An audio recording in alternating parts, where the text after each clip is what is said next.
Hi students. இப்போ நம்ம கூட சேலஞ்சுக்காக வேண்டி திவ்யா நம்ம ஸ்டூடெண்ட் வந்து கலந்துருக்குறாங்க. ஆக்சுவலாக ஹிஸ்ட்ரி சேலஞ்சு தான் போக போகுது.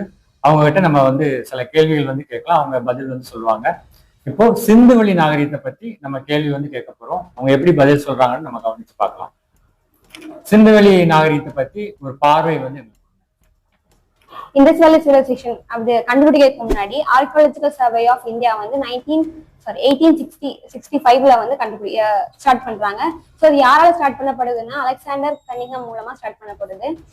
இந்த காலகட்டத்துல வந்து லாகூர் டு கராச்சி வந்து ரயில்வே அமைக்கிறதுக்கு வந்து ஒர்க் போயிட்டு இருக்கையில அவங்க வந்து பேக் பண்ணப்பட்ட கல்கள் எல்லாம் கண்டுபிடிக்கிறாங்க. ஆனா அவங்க அதை பத்தின நாலேஜ் இல்லாம அதை அப்படியே கடந்து போயிடுறாங்க. அதுக்கப்புறம் ஆர்கியாலஜிக்கல் சர்வே ஆஃப் இந்தியால வந்து டைரக்டரா ஒர்க் பண்ணிட்டு இருக்க ஜான் மார்ஷல் அவர்களால இண்டஸ் வேலி சிவிலைசேஷன் வந்து கொஞ்சம் கொஞ்சமா வெளியே தெரியப்பட்டது. ஸோ அவர் மூலமா அந்த இண்டஸ் வேலி சிவிலைசேஷன் மொத்தமா கிட்டத்தட்ட 6 சைட்ஸ் 200க்கும் மேற்பட்ட இடங்கள்ல வந்து அகழாய்வு பண்ணப்பட்டு இது எல்லாத்துக்குமே ஒரு ஒற்றுமை இருக்கு, இது எல்லாமே ஒரு பெரிய சிவிலைசேஷன் கீழே இருக்கு. ஸோ அப்படிங்கறத வந்து கண்டுபிடிச்சிருக்காங்க. இண்டஸ் வேலி சிவிலைசேஷன் வந்து ஏன் நேம் வந்துச்சு அப்படின்னா, இண்டஸ் வேலி சிவிலைசேஷன் பொறுத்த வரைக்கும் இண்டஸ், சரஸ்வதி, அது சார்ந்த துணையார்கள் கொண்டு மக்கள் வந்து சிவிலைசேஷனா இருந்திருக்காங்க, நாகரிகம் பெற்று இருந்திருக்காங்க. ஸோ இது கிட்டத்தட்ட 13 லட்சம் ஸ்கொயர் கிலோமீட்டர் அகலம் உடையது, நிலப்பரப்பை உடையது. இதோட டைம் பீரியட் நீங்க பாத்தீங்கன்னா 3300 BC டு 1900 BC வரைக்குமே இவங்களோட கால அளவு வந்து இருக்குது. இண்டஸ் வேலி சிவிலைசேஷன் அப்படிங்கிறது ஒரு அர்பனைஸ்டு சிவிலைசேஷனா வந்து இருக்குது. அதுக்கு ஏன் அதை வந்து நம்ம அர்பனைஸ்டுன்னு சொல்றோம் அப்படின்னா, மெயின் ரீசன்ஸ் வந்து அது வந்து ஒரு பர்ஃபெக்டான டவுன் பிளானிங் வந்து பண்ணியிருக்காங்க. நெக்ஸ்ட் அதுல வந்து வாட்டர் மேனேஜ்மெண்ட், வேஸ்ட் மேனேஜ்மெண்ட், அந்த மாதிரி நிறைய டெக்னாலஜிஸ் எல்லாம் ஃபாலோ பண்ணியிருக்காங்க. நிறைய தொழிற்சாலைகள்லாம் இருந்திருக்கு, breed making, jewellery making, steel சம்பந்தமான ஒர்க்ஸ் எல்லாமே அதுக்கான தொழிற்சாலைகள் இருக்கு. ஸோ அந்த ஒர்க் பண்ற ஆளுங்களுக்கு வந்து குவார்டர்ஸ் எல்லாம் இருந்திருக்கு, குளியல் அறை வந்து எல்லா இடத்துலயுமே இருந்திருக்கு. ஸோ இந்த மாதிரி அவங்க அதிகமான அர்பனைஸ்டா இருந்ததுனால அது வந்து ஒரு அர்பன் சிவிலைசேஷன் சொல்றாங்க. Okay, very good. நல்லா சொன்னீங்க. இந்த அகழ்வாராய்ச்சியோட அந்த கரெக்டா எப்படி தொடங்கி எப்படி முடிச்சாங்கன்னு நீங்க சொன்னீங்க. அந்த இப்படி பண்ணும்போது விவசாய முறைகள் அதை என்ன மாதிரி ஃபாலோ பண்ணியிருக்கிறாங்கன்னு குறிப்பிட்டு சொல்ல முடியுமா? அவங்களோட விவசாய முறை வந்து இண்டஸ் வேலி சிவிலைசேஷன்ல வந்து விவசாய முறை வந்து எப்படி இருந்திருக்குன்னா, அவங்க வந்து டபுள் கிராப்பிங் மெத்தட் வந்து யூஸ் பண்ணியிருக்காங்க. டபுள் கிராப்பிங் மெத்தட் அப்படிங்கிறது வந்து ஒரு வருஷத்துக்கு 2 முறை வந்து மகசூலை வந்து ஈட்டுவது. அவங்க வந்து எந்த மாதிரி பயிர்களை வந்து பயிரிட்டு இருக்காங்க அப்படின்னா, கோதுமை, பார்லி, மில்லட்ஸ் அந்த மாதிரி வகைகளை வந்து பயிரிட்டு இருக்காங்க. ஸோ அதுல இருந்து அவங்களோட ஜியோகிராபிக்கல் ஃபேக்டர்ஸ் வந்து அவங்களுக்கு ஒத்துழைச்சிருக்கு. ஸோ அதனாலதான் அவங்க வந்து டபுள் கிராப்பிங் மெத்தட் பண்ணியிருக்காங்க. ஏன்னா இப்போ வீட்டுக்கெல்லாம் பாத்தீங்கன்னா அதோட ஹார்வெஸ்டிங் டைம்ல வந்து அதிகப்படியான வெப்பம் தேவைப்படும். ஸோ அவங்களுக்கு வந்து அது எல்லாமே ஈக்குவலா இருந்ததுன்னா அவங்களால பண்ண முடிஞ்சிச்சு. ஸோ இதை தாண்டி அவங்க வேற என்ன கல்டிவேட் பண்ணாங்க அப்படின்னா காட்டன். இவங்க வந்து காட்டன் ப்ரொடியூஸ் பண்றதுல ஒரு மேஜர் பிளே பண்ணியிருக்காங்க. அதை மேஜர் பிளேங்கிறத விட இவங்க தான் இந்தியாவிலே தான் ஃபர்ஸ்ட் காட்டன் கல்டிவேஷன் ஆரம்பிச்சு அது டெக்ஸ்டைல் மாதிரி வளர்ந்து துணிகள் நெஞ்சு அது வந்து அதிகமான அளவுக்கு எக்ஸ்போர்ட் பண்ணது இங்கே தான் ஸ்டார்ட் ஆகுது. ஸோ இதான் அவங்களோட அறிவிப்பு. ஓகே, இவங்களோட ட்ரேடிங் சிஸ்டம் எப்படி இருந்துச்சு, வணிக முறை வந்து எப்படி? ஓகே சார், இவங்க வந்து எக்ஸ்போர்ட் பண்ணதை பொறுத்த வரைக்கும் நம்ம ஆல்ரெடி பார்த்த மாதிரி அக்ரிகல்ச்சர் சார்ந்த எல்லா ப்ராடக்ட்ஸும், அதாவது இவங்க என்ன உற்பத்தி பண்றாங்களோ அதை வந்து கிரானரி மூலமா, ஏன்னா கிரானரிலாம் நிறைய ஹரப்பன் சைட்ல வந்து காணப்படுது. ஸோ அந்த மாதிரி அவங்க அதிகமான உற்பத்தி பண்ற பொருளை வந்து அழகா சேமிச்சு அதை வந்து எக்ஸ்போர்ட்மே பண்ண ஆரம்பிச்சிருக்காங்க. அதுல மெயினா மீட், பார்லி, வீச்சு அந்த மாதிரி எக்ஸ்போர்ட் பண்ணியிருக்காங்க. இது மட்டும் இல்லாம காட்டன் வந்து அதிக அளவான காட்டன்களை வந்து துணி நெஞ்சு அதையுமே எக்ஸ்போர்ட் பண்ணியிருக்காங்க. இவங்க இம்போர்ட் வந்து என்னெல்லாம் பண்ணியிருக்காங்கன்னா நிறைய மெட்டல் வெரைட்டிஸ் வந்து இம்போர்ட் பண்ணியிருக்காங்க. எக்ஸாம்பிளுக்கு கோல்டு, சில்வர் அந்த மாதிரி விஷயத்த எல்லாமே சவுத் இந்தியன் சைட்ல இருந்து இம்போர்ட் பண்ணியிருக்காங்க. நெக்ஸ்ட் வேற மெட்டல்ஸ் எல்லாமே அவங்க வந்து வெளிநாட்டுல இருந்து எக்ஸ்போர்ட் பண்ணியிருக்காங்க. அதுக்கு மெயின் ரீசன் வந்து மெசபடோமியன் சிவிலைசேஷன்ல இருக்கிற சீல்ஸ் எல்லாமே இங்க காணப்படுது. ஸோ நம்ம இண்டஸ் கூட அவங்க வந்து ரிலேஷன்ஷிப் வச்சிருக்காங்க, ட்ரேட் வச்சிருக்காங்க அப்படிங்கறத வந்து அங்க ஒரு குறிப்பா நமக்கு தெரியப்படுது. அது இல்லாம அங்க மெசபடோமியன் சிவிலைசேஷனோட சீல்ஸுமே இங்கேயும் காணப்படுது. ஸோ அவங்களால கடல்வழி வணிகமும் இருந்திருக்கு. ஏன்னா லோக்கல் அந்த மாதிரி இருக்கிற போர்ட் சிட்டி எல்லாம் நம்மளால கண்டெடுக்க முடியுது. ஸோ அந்த மாதிரி கடல் வணிகமும் இருந்திருக்கு அவங்களுக்கு, நிலம் சார்ந்த வணிகமும். Okay, very good. குறிப்பிட்ட அந்த சமயத்துல எதுவும் இறை வழிபாடு இருந்திருக்கா? அவங்க உருவ வழிபாடா ஃபாலோ பண்ணிருக்கிறாங்களா, இயற்கை வழிபாடா ஃபாலோ பண்ணிருக்கிறாங்களா, அதை பத்தி குறிப்பிட்டு சொல்ல முடியுமா? இண்டஸ் வேலி சொல்யூஷன் மக்கள் வந்து பொறுத்த வரைக்கும் அவங்க வந்து இயற்கை வழிபாடு தான் அதிகமா பண்ணியிருக்காங்க. இதை வந்து எதை வச்சு சொல்லலாம் அப்படின்னா, அவங்க விவசாயமா இருக்கட்டும் இல்லைன்னா மற்ற எல்லா விஷயத்துக்குமா இருக்கட்டும், அவங்க அவங்க கூட வந்து அதிகமான மிருகங்கள் இருந்திருக்கு.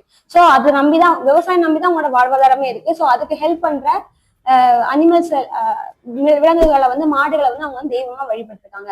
ஸோ அதுக்கு எக்ஸாம்பிளா வந்து நமக்கு வந்து ஒரு சீன்ல இருந்து கண்டுபிடிக்க முடியுது. பசுபதி அப்படிங்கிற வந்து ஒரு காட் வந்து இருக்கதாவும், அந்த காடுக்கு வந்து ஒரு கொம்பு இருக்கதாவும், அந்த காடை சுத்தி ரைனோ, எலிஃபண்ட், ஹிப்போபட்டாமஸ் அந்த மாதிரி அனிமல்ஸ், டியர்ஸ் இதெல்லாமே இருக்கிற மாதிரி. ஸோ அவங்க வந்து அதிகமா மிருகங்களுக்கு வந்து முக்கியத்துவம் கொடுத்துருக்காங்க. அதோட தேவையை வந்து இவங்க புரிஞ்சுட்டு நடந்திருக்காங்க. இது மட்டும் இல்லாம அவங்க வந்து சமூகம் வந்து எப்படி இருந்திருக்குன்னா ஒரு ஏற்றத்தாழ்வோட தான் இருந்திருக்குன்னு நான் கெஸ் பண்றேன்.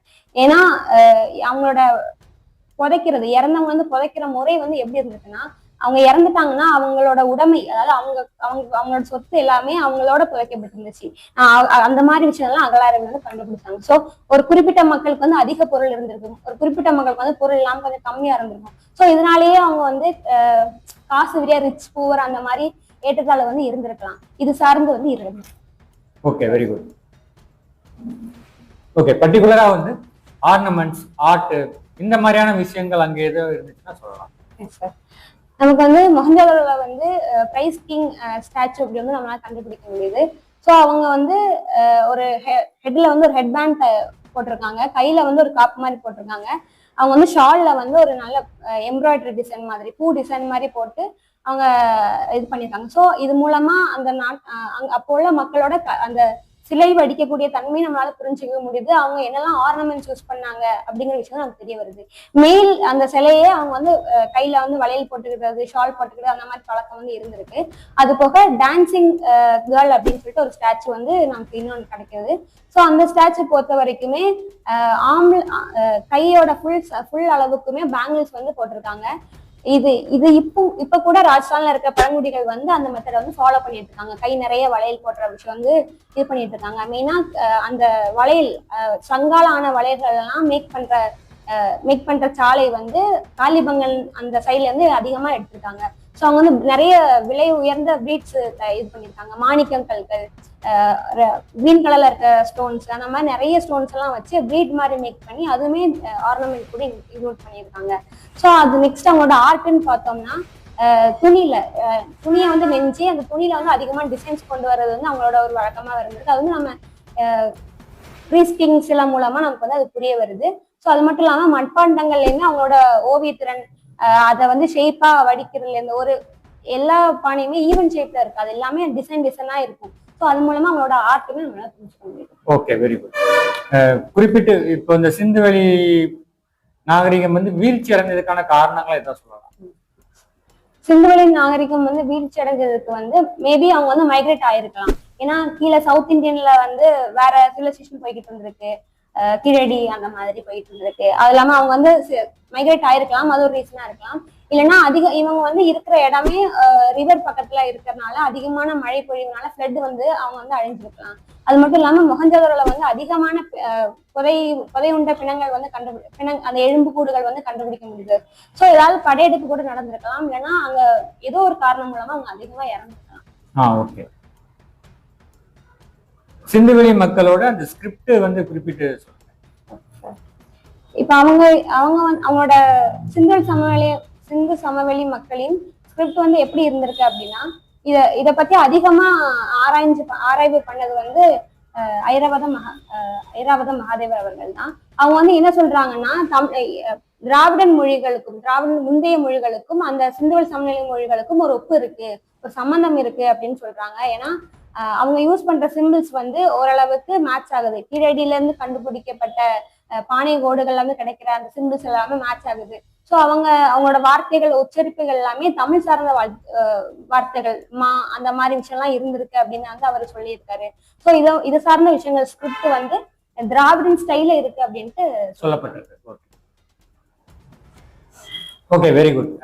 சேலஞ்சில் வந்து பார்ட்டிசிபேட் பண்றதுக்கு வெரி குட், சூப்பர், தேங்க்யூ.